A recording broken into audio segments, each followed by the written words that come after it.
Fibonacci retracement यह एक ऐसा टूल है जो फिबोनाची संख्याओं के आधार पर चार्ट पर क्षैतिज हॉरिजॉन्टल रेखाएं दिखाता है।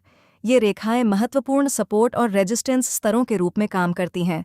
इसका उपयोग करने के लिए पहले चार्ट पर एक स्विंग लो और एक स्विंग हाई पहचानें, फिर टूल को स्विंग लो से स्विंग हाई तक खींचें। इसके बाद कीमत प्राइस के इन स्तरों तक वापस आने पुलबैक का इंतजार करें।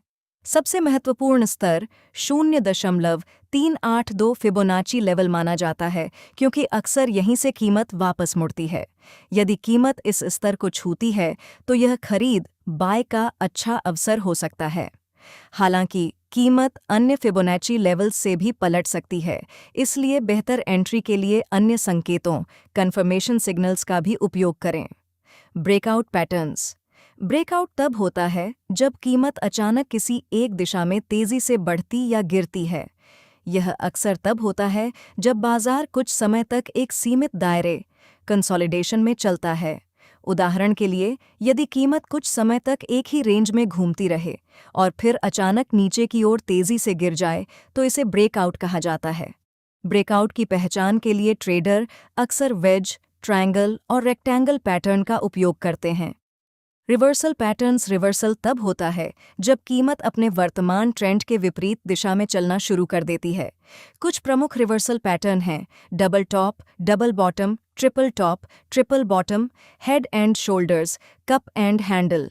इनकी मदद से ट्रेडर संभावित ट्रेंड बदलने का अनुमान लगाते हैं। Elliott wave theory. यह सिद्धांत कहता है कि बाजार सामान्यतः 5 वेव्स में चलता है और फिर विपरीत दिशा में नई वेव्स बनाता है। वेव्स को 1, 2, 3, 4 और 5 के रूप में चिन्हित किया जाता है। मुख्य नियम: वेव 1 से बड़ी नहीं हो सकती और अक्सर 0.618 फिबोनाची तक वापस आती है। वेव 3 सबसे लंबी होती है। वेव 1 के शीर्ष से नीचे नहीं जाती और सामान्यतः 0.382 फिबोनाची तक पुलबैक करती है। यदि चार्ट में 1, 2, 3 वेव बनती दिखे तो वेव 4 का पुलबैक खरीदने का अच्छा अवसर हो सकता है। Fair value gap. जब किसी बड़ी कैंडल के कारण कीमत में असंतुलन बाइंग/सेलिंग इम्बैलेंस पैदा होता है तो फेयर वैल्यू गैप बनता है। इसे पहचानने के लिए 1. बड़ी बॉडी वाली कैंडल खोजें। 2. पिछले और अगले कैंडल के बीच बने गैप पर रेक्टेंगल बनाएं। भविष्य में कीमत अक्सर इस गैप तक वापस आती है और फिर अपनी दिशा जारी रखती है। Candlestick patterns. कैंडलस्टिक पैटर्न भविष्य की कीमत का अनुमान लगाने में मदद करते हैं। मुख्य पैटर्न एनगल्फिंग पैटर्न मजबूत मोमेंटम दर्शाता है। नीचे से मजबूत रिजेक्शन। शूटिंग स्टार ऊपर से रिजेक्शन। डॉजी बाजार में अनिश्चितता। हेकिन अशी यह सामान्य कैंडलस्टिक चार्ट की जगह एक विशेष प्रकार का चार्ट दिखाता है जिसमें नॉइज कम होता है। हरी कैंडल बराबर तेजी बुलिश। लाल कैंडल बराबर मंदी बेरिश। कैंडल जितनी बड़ी होगी ट्रेंड उतना मजबूत होगा। ध्यान दें, यह वास्तविक बाजार मूल्य नहीं दिखाता। Moon phases. कुछ ट्रेडर्स मानते हैं कि चंद्रमा के चरण बाजार की भावनाओं को प्रभावित करते हैं। New moon arrow bullish, full moon arrow bearish.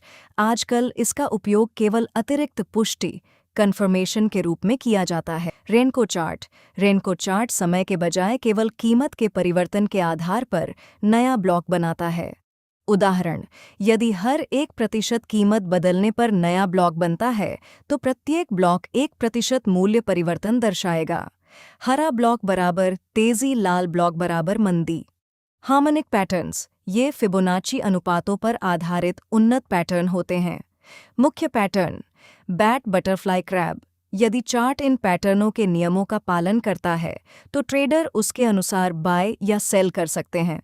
Support और रेजिस्टेंस। कीमत के नीचे का मजबूत स्तर बराबर सपोर्ट, कीमत के ऊपर का मजबूत स्तर बराबर रेजिस्टेंस। इन स्तरों से कीमत पहले भी पलटी होती है और भविष्य में भी पलट सकती है। डायनामिक सपोर्ट और रेजिस्टेंस। यह भी सपोर्ट रेजिस्टेंस की तरह काम करता है, लेकिन इसमें हॉरिजॉन्टल लाइन की जगह मूविंग एवरेज जैसे इंडिकेटर का उपयोग किया जाता है। ट्रेंड लाइन तिरछी डियगोनल रेखा होती है। ऊपर जाती लाइन बराबर बुलिश ट्रेंड, नीचे जाती लाइन बराबर बेरिश ट्रेंड। यदि कीमत ट्रेंड लाइन तक वापस आए तो एंट्री मिल सकती है। गैन एंगल्स यह विभिन्न कोणों एंगल्स पर रेखाएं बनाता है। इनसे ट्रेंड की ताकत और संभावित सपोर्ट रेजिस्टेंस का पता चलता है।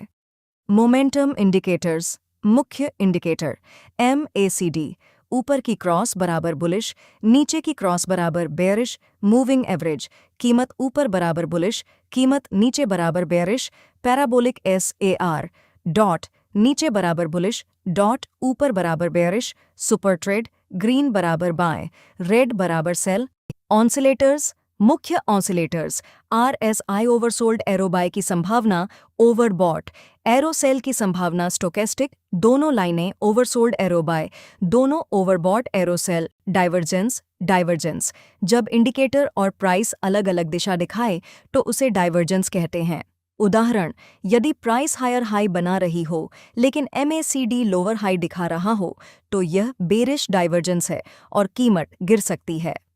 वॉल्यूम इंडिकेटर्स मुख्य प्रकार volume bars VWAP volume weighted average price, volume profile इनसे पता चलता है कि कीमत की चाल कितनी मजबूत है। सप्लाई और डिमांड सप्लाई एंड डिमांड जहां से कीमत तेजी से ऊपर जाए बराबर डिमांड जोन, जहां से कीमत तेजी से नीचे आए बराबर सप्लाई जोन, ये संभावित एंट्री पॉइंट्स होते हैं। Market structure higher high plus higher low बराबर, up trend lower high plus lower low बराबर। ब्रेक ऑफ स्ट्रक्चर जब कीमत पिछले हाई या लो को तोड़ देती है उसे ब्रेक ऑफ स्ट्रक्चर कहते हैं।